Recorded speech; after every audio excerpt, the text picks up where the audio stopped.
Support for Just Seen It comes from Fandor, dedicated to supporting independent films and filmmakers. Movies from around the world are available at fandor.com/PTV.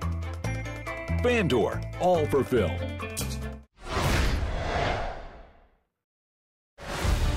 Peter Parker enjoys his new life as a superhero.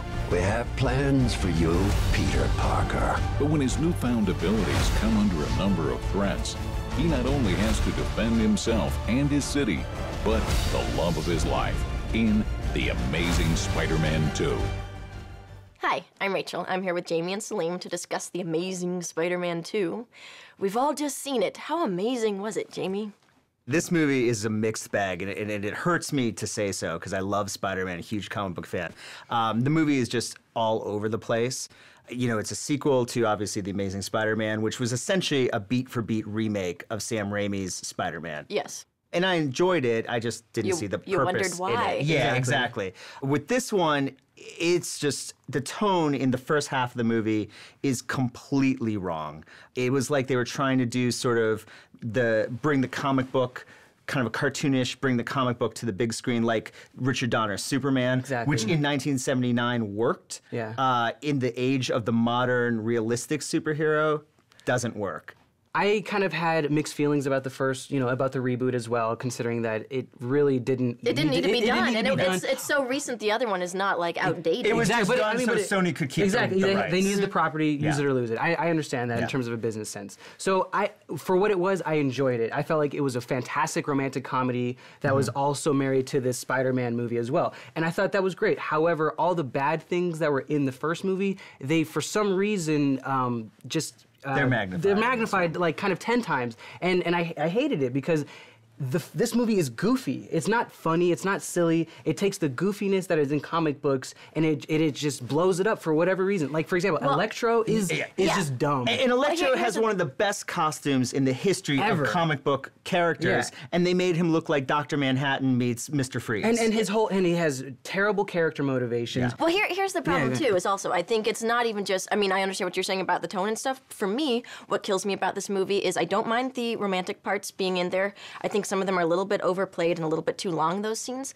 But I also feel like it's the transitions and it's these plot points. Whenever there's a difficult plot point, instead of coming up with a creative solve, you have just people who appear on the scene when they shouldn't, people who have, like, a map of the city memorized in their head coincidentally when there's no reason for that. You have a chase scene, and instead of coming up with a creative way of solving it, you have a woman who's walking at regular speed with people 10 feet behind her who she somehow manages to avoid and lose completely. There's so many illogical moments that it takes me out of it. And it has fantastic character moments, very small, tiny moments, but it sometimes got undercut by all the other silliness that was involved in the picture. Okay, stop it, stop it.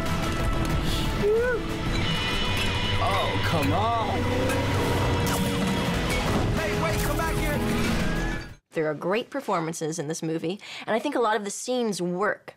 The problem is just that some of these transitions and some of the plot points don't. But the storyline is also, it's a good storyline. So there's a lot of good things about this film, and really I think the only issue is just some lazy writing. Yeah, the character-driven stuff in the film is what really works the best, and that makes sense because that's where Mark Webb comes from. Harry and Peter works great. Peter with Gwen Stacy is fantastic, and obviously that makes sense because they have a chemistry. Peter with Aunt May. All of that character stuff between those characters really, really works. I thought Dane was an amazing Harry Osborn. Well, he's going to be amazing in every bad guy character for every young actor. Green Goblin, well, I mean, and we saw him for the first time in Chronicle. Right, and then he was great then. He was great then. And this is the same kind of character he's going to end up playing. When my father sent me away, I tried to forget everything about this place. I guess that kind of included you. You ain't gotta explain anything to me, man. We both got dumped. Mark Webb comes from 500 Days of Summer. He knows how to do character-driven romantic comedies. That's the stuff that works in this movie. Exactly. The action superhero sequences is what doesn't work in this movie. I mean, it's almost like it works better as a romantic comedy. Right. Like, actually, it works 10 times better as a romantic comedy. I just wanted to see Emma Stone and Andrew Garfield on screen. They're great together. They're great together. In fact, their chemistry is a lot more electrifying than Electro. This is the maintenance closet.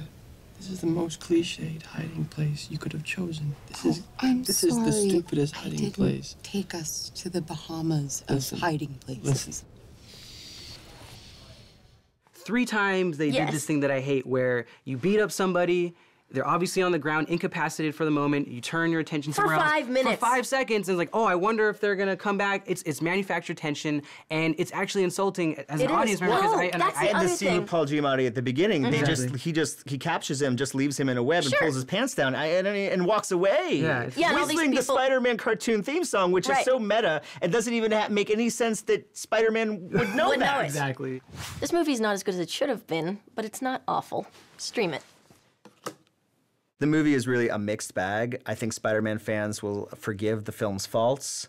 I reluctantly say stream it. The Amazing Spider-Man 2 has some wonderful chemistry between our 2 leads. However, it falls short with its goofy comic book aesthetic. Stream it.